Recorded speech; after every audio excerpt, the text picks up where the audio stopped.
क्या लगता है अब ये हमले इंटेंस हो जाएंगे, लड़ाई तेज हो जाएगी और ये निर्णायक दौर में पहुंचेगी, या ये बातचीत की टेबल पर वापस लौट आएंगे? मुझे लगता है विवेक कि अभी कुछ समय शायद हमले इंटेंस रहेंगे। हम्म। और वैसे भी आपने देखा है कि एक नया फ्रंट खोलने की कोशिश की गई है ईरान के द्वारा, हुथीज के थ्रू, जहां पे उन्होंने जो है वो सऊदी अरेबिया का रेड सी के थ्रू या बबल मैंडेब स्ट्रेट के थ्रू जो है उन्होंने उनकी शिपिंग जो है उस पे उन्होंने रोकने की उसको कोशिश की है, और उन्होंने कुछ शिप्स पे अटैक भी किया है। मुझे लगता है इसके लिए भी जो है यूएस रिस्पॉन्स देगा, और वो शायद हुथीज के ऊपर कुछ सेलेक्टिवली बॉम्बिंग होएगी, ईरान के ऊपर बॉम्बिंग अभी चलती रहेगी। तो मेरा ऐसा मानना है कि अभी कोई हो सकता है अगले 5 7 8 दिन इंटेंसिटी जो है वो वॉर की बनी रहे। मैं ये तो नहीं कहूंगा यहां से बहुत ज्यादा इंटेंस होएगा, बिकॉज पिछले 5 7 दिन भी बहुत इंटेंस रहे हैं। बट आई थिंक इंटेंसिटी बनी रहेगी, शायद हुथीज के ऊपर भी अटैक होएगा, तो ऐसा लगेगा कि ये वॉर तो थोड़ा एक्सपैंड कर रहा है। But I am still an optimist Vivek. मुझे लगता है कि शायद 10 12 दिन के अंदर सैनिटी विल प्रिवेल, और ये वॉर की जो फ्यूटिलिटी है वो शायद दोनों पक्ष जो हैं वो रियलाइज करेंगे, क्योंकि दोनों तरफ से अटैक्स होते रहेंगे, कहीं पे भी जो है इससे किसी का कोई फायदा होने की कोई गुंजाइश नहीं दिख रही है। हम्म। तो कहीं ना कहीं आई think eventually sanity will prevail, और इवेंचुअली जो है 2 2.5 हफ्तों के अंदर मुझे लगता है दोबारा से सीज फायर हो जाएगा। मगर फिलहाल इंटेंसिटी बनी रहेगी अगले 5 7 दिन, इसकी बहुत ज्यादा संभावनाएं हैं। बिल्कुल ठीक है सर। बीपीसीएल, एचपीसीएल, आईओसी, आप इन तीनों को बहुत क्लोजली देखते हैं, कैसे रीड कर रहे हैं अभी आजकल? देखिए विवेक, क्रूड ऑयल प्राइसेस से इनका जो नेगेटिव कोरिलेशन है इन स्टॉक्स का, वो तो आई थिंक जग जाहिर है। और हमने अगर हम ब्रॉडली अगर हम बात करें तो before Iran war, BPCL for example, जिसको हम काफी ज्यादा क्लोजली ट्रैक करते हैं, वो 370 के रेंज में चल रहा था। और उसके बाद जब ये वॉर शुरू हुआ और क्रूड ऑयल प्राइसेस स्काईरॉकेट किए, तो हमने देखा कि वो कुछ ही समय में 280 रुपए तक भी आ गया था। तो ऑलमोस्ट 90 रुपए तो देखिए उसमें फॉल आया था। और फिर बीच में जब क्रूड ऑयल प्राइसेस एकदम गिरे, तो हमने देखा कि जो है सभी ऑयल मार्केटिंग कंपनीज में इजाफा आया। आपकी बात ये बिल्कुल ठीक है कि अभी लेटेस्ट राउंड में, जो अभी पिछले 2 हफ्तों में क्रूड ऑयल प्राइसेस, अगर मैं डब्ल्यूटीआई की बात करूं, तो तकरीबन जो है $21 का इजाफा हमने देखने को हमें मिला है।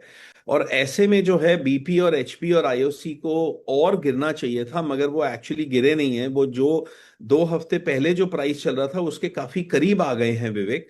और कहीं ना कहीं उसकी वजह है कि गवर्नमेंट ने जो है इस बार, गवर्नमेंट प्रोएक्टिवली जो है उनको जो उनको लॉसेस हो रहे हैं उसको कॉम्पनसेशन की जो है बातचीत चल रही है। और गवर्नमेंट ने इनफैक्ट कल ओके भी कर दिया है कि 75,000 करोड़ रुपए के जो उनके लॉसेस हैं उनको रीइंबर्स किया जाएगा। तो कहीं ना कहीं मार्केट दो फैक्टर्स को लेके थोड़ी सी जो है वो मार्केट में इस बात के लिए थोड़ी सी सेटिस्फैक्शन है, जिसके वजह से स्टॉक्स ठीक कर रहे हैं। नंबर एक, की गवर्नमेंट प्रोएक्टिवली उनके लॉसेस को कॉम्पनसेट करेगी। और दूसरा ये फैक्ट है कि हमने मार्च में और अप्रैल में क्रूड ऑयल को 110 115 $120 भी देखा था। तो अभी वहां से फिलहाल अभी भी एक दूरी बना के रखी हुई है, और जिसके वजह से जो है अभी उनको उतने लॉसेस नहीं हो रहे हैं जितने कि उनको पिछले क्वार्टर में हुए थे। तो ये दोनों फैक्टर्स के वजह से इस बार वो कोरिलेशन उतना ज्यादा डायरेक्ट नहीं दिख रहा है in the last few weeks, जितना कि आपको यूजुअली दिखता है। सर कैसे देख रहे हैं इस डेवलपमेंट को? कल एक और खबर आई थी कि डोनाल्ड ट्रंप ने कहा है कि भाई 2 साल तक हम फार्मा पे अभी टैरिफ 0% रखेंगे, जेनरिक फार्मा पर, लेकिन उसके बाद तीसरे साल से 100% और चौथे साल से 200% कर देंगे। लॉन्ग टर्म के हिसाब से देखें फार्मास्यूटिकल कंपनीज को कि 2 साल बाद इन ये दिक्कत में आएंगी, या अभी शॉर्ट टर्म के लिहाज से देखें कि 2 साल के लिए अभी कोई डर खत्म हो गया? आई थिंक विवेक, थोड़ा सा नेगेटिविटी जो है फार्मा को लेके अभी बनी हुई है। ओके। और जैसा कि आपने बिल्कुल सही कहा कि नॉर्थ अमेरिका के सेल्स अफेक्ट हो रहे हैं बिकॉज ऑफ कंपटीशन, मार्जिन्स भी इम्पैक्ट हो गए हैं। और प्लस कहीं ना कहीं ये जो डोनाल्ड ट्रंप ने बोला है, भले ही उसका इम्पैक्ट अभी आपको आने वाली बहुत सारी तिमाहियों में नहीं दिखेगा, मगर कहीं ना कहीं ये वे करेगा कि अगर ये पॉलिसी स्टिक कर जाती है और जब नया एडमिनिस्ट्रेशन आता है 2028-29 में, तो कहीं अगर उनका भी सपोर्ट इस पॉलिसी को मिल गया, तो जो है वो इंडियन जेनरिक फार्मा कंपनीज जो हैं they will be in trouble. तो मुझे लगता है थोड़ा ओवरहैंग बना रहेगा विवेक। और in any case Indian pharma companies काफी हाई प्रीमियम पे जो हैं वो ट्रेड करती हैं compare to other generic pharma companies in the world. तो इसलिए जो है मैं कोई बहुत ज्यादा ऑप्टिमिस्टिक नहीं हो पा रहा हूं अभी Indian most of the pharma companies को लेके। ऑफ कोर्स सेलेक्टिवली कुछ स्टोरीज अच्छा करेंगी, जिनकी की जेनेरिक के ऊपर, नॉर्थ अमेरिका के ऊपर डिपेंडेंस थोड़ी कम है, या जिनके अपने जो हैं वो जो ब्रांड्स बनाने की कोशिश कर रहे हैं। तो आई थिंक पूरे सेक्टर को हम एक ही ब्रश से तो पेंट नहीं कर सकते, मगर broadly speaking Indian generic pharma, और वो भी जिनका कि एक बहुत बड़ा रेवेन्यू शेयर यूएस से आता है, वो मुझे लगता है अभी आने वाले कुछ समय तक ओवरहैंग देखने को मिलेगा। और मुझे नहीं लगता कि ये स्टॉक्स जो है यहाँ से बहुत अच्छा कर पाएंगे। हम्म। सर भी आपको ऐसे कौन से सेक्टर लग रहे हैं जो कि, अगर मैं अभी इंटरनल, तो मैं पॉलिटिक्स पर बात ही नहीं कर रहा हूँ कि ये धरना प्रदर्शन वगैरह का क्या इम्पैक्ट होगा, लेकिन ये जो ग्लोबल अनसर्टेनिटी है, ऐसे में अनस्केस सेक्टर कौन से हैं जहां पर कि ठीक है, हम यहाँ पर रह सकते हैं, इन सेक्टर्स में रह सकते हैं, इनमें परेशानी नहीं है, कोई है ऐसे सेक्टर? देखिए सेक्टर्स तो हैं विवेक, मगर ऑफ कोर्स वहां पे आपको वैल्यूएशंस भी देखने पड़ेंगे। फॉर एग्जांपल डिफेंस हो गया, एरोस्पेस हो गया, एनर्जी ट्रांजिशन हो गया, एआई बिल्डअप हो गया, डेटा सेंटर कंपनीज हो गई, power grid and transmission industry से रिलेटेड शेयर्स हो गए। तो इस तरीके के कई सेक्टर्स हैं जो कि फिलहाल किसी भी बड़े फैक्टर से अनअफेक्टेड हैं और जो अच्छा कर रहे हैं। मगर वहां पे ऑफ कोर्स एक कंसर्न आएगा कि उनमें से बहुत सारी कंपनीज के स्टॉक्स अब बहुत ज्यादा बढ़ चुके हैं, तो क्या वैल्यूएशन से कंफर्टेबल हैं या नहीं। मगर मैं समझता हूं कि अपॉर्चुनिटीज दोनों ही जगह मिलेंगी विवेक। उन सेक्टर्स में जहां पे लार्जली अनअफेक्टेड हैं, उनमें कुछ स्टॉक्स अभी भी ऐसे मिलेंगे जहां पे कि ग्रोथ जो है वो ज्यादा आ सकती है कंपेयर टू जो मार्केट ने डिस्काउंट की हुई है। तो वो स्टॉक्स आउट परफॉर्म कर सकते हैं। और इवन वो सेक्टर्स जो कि अफेक्टेड हैं, जैसे बैंकिंग हो गया, मुझे लगता है वहां पे वैल्यूएशंस इतनी नीचे आ चुकी हैं, और कई स्टॉक्स तो उनमें जेन्युइनली बहुत अच्छा परफॉर्म कर रहे हैं। जैसे आईसीआईसीआई बैंक की अगर हम बात करें, ब्रॉडली स्पीकिंग इंडसइंड बैंक की बात करें, इवन यस बैंक के रिजल्ट्स अच्छे हैं, कोटक बैंक के भी रिजल्ट्स बुरे नहीं हैं। सो मैं समझता हूं कि बैंकिंग में अभी भी आपको अपॉर्चुनिटीज मिलेंगी, आपको एनबीएफसी स्पेस में मिलेंगी, आपको जो है ऑटो स्पेस में भी मिलेंगी कुछ अपॉर्चुनिटी। और हमने देखा ही है पिछले 2 एक दिनों में auto one of the best performing sectors रहा है। सो मुझे लगता है कि दोनों ही किस्म के सेक्टर्स में अपॉर्चुनिटीज देखने को मिलेंगी, वो जो कि किसी ना किसी फैक्टर के वजह से अभी फंडामेंटली अफेक्टेड हैं, मगर जहां पे वैल्यूएशंस इतनी रीजनेबल हैं कि आप एक लॉन्गर टर्म व्यू ले सकते हैं। और या फिर वो जो कि बिल्कुल अफेक्टेड नहीं है, और जिनके जहां पे वैल्यूएशंस भी उतनी रिच नहीं है जितना कि वो डिजर्व करते हैं। सो अपॉर्चुनिटीज तो मिलती रहेंगी विवेक। मगर मैं अभी ऑप्टिमिस्टिक हूं। मुझे लगता है कि भले ही मार्केट में बिल्कुल नियर टर्म में थोड़ा बहुत डाउनसाइड अभी और हो आने वाले कुछ दिनों में, but I think eventually sanity will prevail, और इवेंचुअली जो है within the next few weeks market को फिर से जो है हमें एक रैली देखने को हमें मिल सकती है। And by hopefully by August end, मुझे इस बात का ऑप्टिमिज्म है कि हम अगस्त को जो है एक हायर लेवल पे एंड कर रहे होंगे कंपेयर टू जहां हम अभी हैं जुलाई में। बिल्कुल, ये बड़ा अच्छा स्टेटमेंट दिया सर आपने, क्योंकि बहुत सारे लोग हैं जो पैसिविज्म से भरे पड़े हैं। और जुलाई की शुरुआत अच्छी हुई थी, लेकिन अगेन वो 9-10 जुलाई के बाद से सारा सेंटीमेंट खराब होता चला गया। एंड देन फिर वही ईरान इसराइल के और वो उनके सबके युद्ध फिर शुरू हो गए। उससे थोड़ा सेंटीमेंट बिगड़ गया।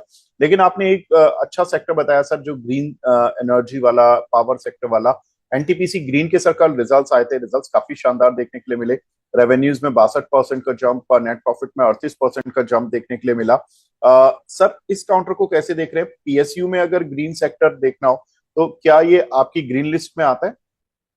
बिल्कुल आता है विवेक, क्योंकि ये एक ऐसा स्टॉक है जो कि जिस जहां पे परफॉर्मेंस अच्छा आ रहा है, और जहां पे unlike some of the private sector darlings, जहां पे कि ऑलमोस्ट सभी लोग जिनको परस्यू कर रहे हैं, इस स्टॉक पे अभी भी बहुत ज्यादा लोगों की नजर नहीं है, because of the PSU factor, कि भाई somehow PSU company in green energy, and that too not a monopoly. अधिकतर हम पीएसयूज में हम उन कंपनीज की तरफ देखते हैं जो कि अपने ही क्षेत्र में कहीं ना कहीं मोनोपोली या ओलिगोपोली काइंड ऑफ स्ट्रक्चर में है।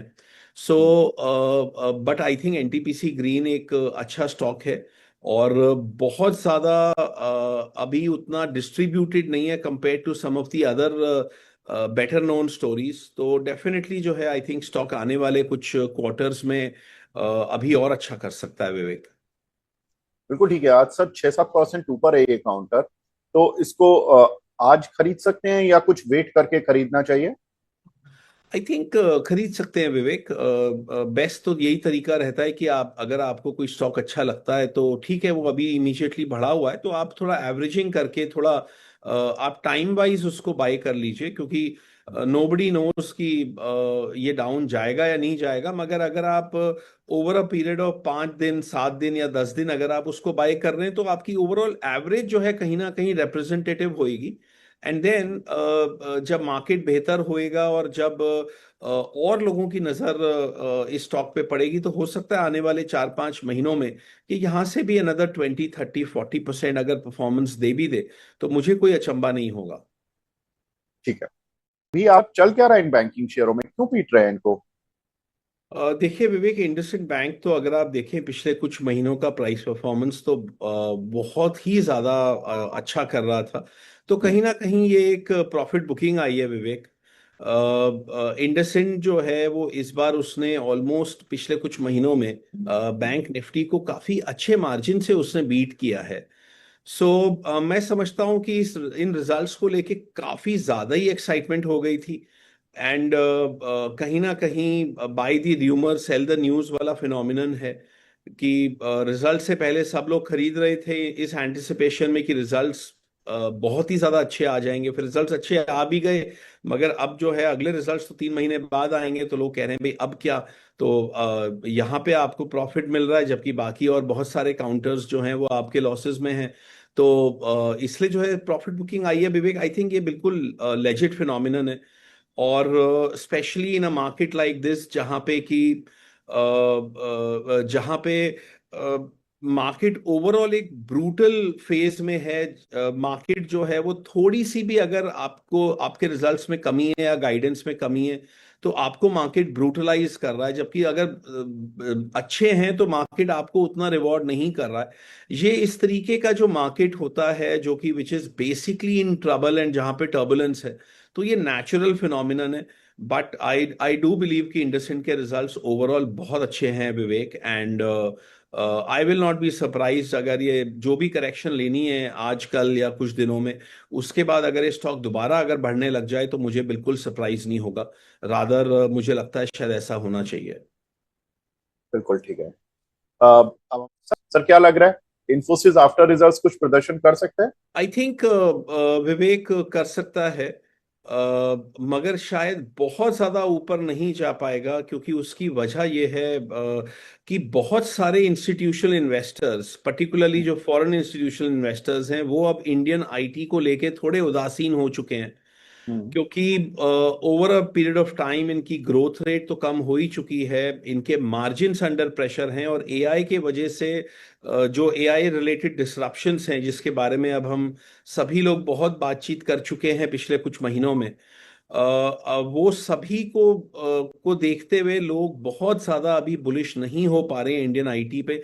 जो आपने बॉटम लेवल से जो बाइंग देखी है, जो जो जून एंड जुलाई बिगनिंग में जो बॉटम लगे थे, वो इसी वजह से वो बाइंग हमने देखने को मिली है, क्योंकि वैल्यूएशंस बहुत ही पुअर आ गए थे और रिजल्ट्स जो बिल्कुल वर्स्ट एक्सपेक्टेशंस थी उससे बेहतर आए हैं। मगर ये रिजल्ट्स को अगर आप पिछले कई सालों के रिजल्ट से कंपेयर करेंगे तो वहां पे कुछ खास नहीं है विवेक। मार्जिन प्रेशर्स हैं हम्म, और रुपी डेप्रीसिएशन का भी कहीं ना कहीं बहुत ज्यादा फायदा नहीं मिला है, क्योंकि वरना पहले ये होता था कि आपकी विदाउट रुपी डेप्रीसिएशन बिल्कुल। आपकी जो प्रॉफिटेबिलिटी होती थी, रुपी डेप्रीसिएशन के बाद आपकी प्रॉफिटेबिलिटी सीधे ही 4 5 6% एडिशनल प्रॉफिटेबिलिटी हो जाती थी। तो वो सब अभी नहीं है। तो इसलिए मैं बहुत ज्यादा ऑप्टिमिस्टिक नहीं हूँ इंडियन आईटी को लेके, मगर मैं समझता हूँ कि तमाम स्टॉक्स जो हैं ये अब बहुत ही लो वैल्यूएशंस पे आ गए हैं। सो मुझे नहीं लगता इनमें फिलहाल के लिए एटलीस्ट कोई बहुत ज्यादा डाउनसाइड है। ठीक है।